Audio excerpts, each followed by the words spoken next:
Hello, it's John Heaton, and today I'm going to review another classic album from the 70s, and a little bit different from most of the stuff I review on this channel, but a great favourite of mine from 1978, Black and White by the Stranglers.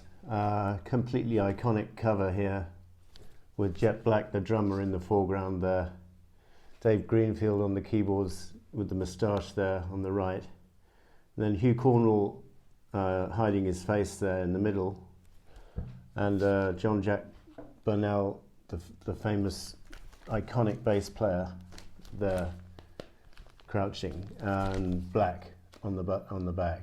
So great album cover, great album title. Again, the lyrics here, black on white here, white on black. United Artists label, white, black. Very nice concept. And then we got a free 7-inch single. So if you do check out this album secondhand, make sure it's got the free 7-inch single. Might have come in a picture sleeve originally, but I don't have the picture sleeve. Just got this little insert telling you who wrote the track. So it's Walk On By, the famous Burt Bacharach, Hal David song. Great version of that. And then Mean to Me and Tits on the B-side. And it comes in a nice coloured vinyl here. As I say, there might have been a picture sleeve originally, I'm not sure, but I didn't get one. But at least make sure you get the single if you're checking out the album. I've got the CD as well, which has got bonus tracks: Mean to Me, Walk On By, Shut Up, Sverige, which is a Swedish version of Sweden, and then Old Codger with George Melly on vocals, and then Tits from that single as well.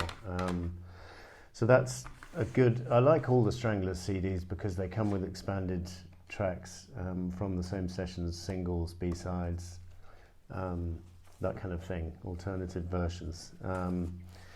So this album, along with The Raven, are my two favourite Stranglers albums. If I had to pick a favourite, I guess it would be this one. Well, I don't know, it's close, because The Raven does have Don't Bring Harry, which is a big favourite of mine, the piano song.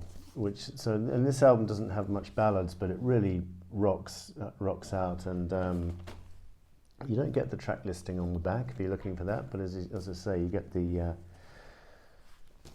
lyrics inside. So opens up with one of the Stranglers' all-time great songs, and not that well known outside the fan base because it wasn't a single or anything. It doesn't appear in any of their compilations, but it's the track Tank, and great backing vocals here, great guitar.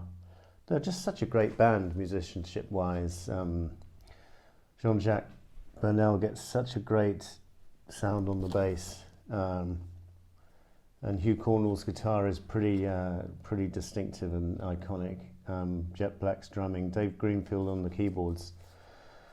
Throughout the album, it's a really nice combination, that bass, that pulsating bass with the chugging guitar or the guitar solos, and then that keyboard lines going all over the place.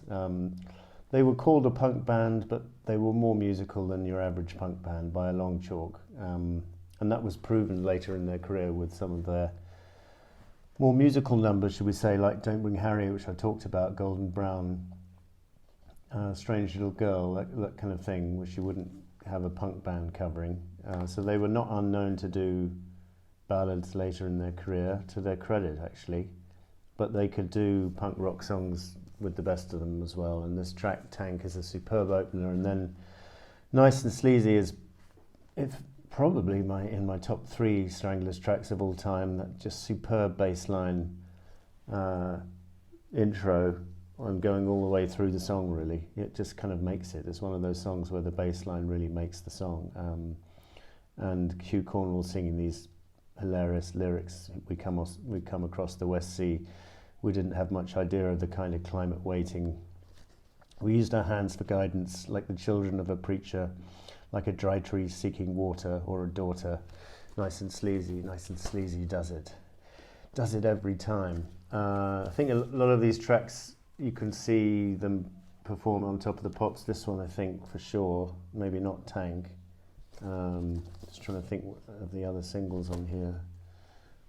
maybe there weren't too many others, but there's good footage of them doing lots of their tracks on YouTube, so check it out.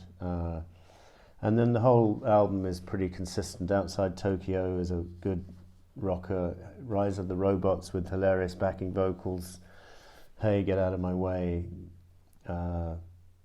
which is, rocks manically, it's great. And then Sweden, All Quiet on the Eastern Front. Let me tell you all about Sweden, only country where the clouds are interesting. And then, as I say, you've got a Swedish version of that song on the CD, which the Swedish fans must have appreciated. This is just who says humour is not in rock music? This is a great track, and a great rocker as well. And Toiler on the Sea, great vocals from Hugh Cornwall throughout this album, and particularly on that track. And as I say, the guitar playing is second to none, along with the bass and drums, keyboards, just superb combination. Just the four musicians, no one else. Curfew, which is an appropriate track for these lockdown times. It's the government has fled into thin air. What's left of our troops has joined with the Scots to form in defence across of the north. Stay in your homes, be off the streets by nightfall. It's a pretty scary song and a great opener to side two. Threatened is a nice is the wrong word,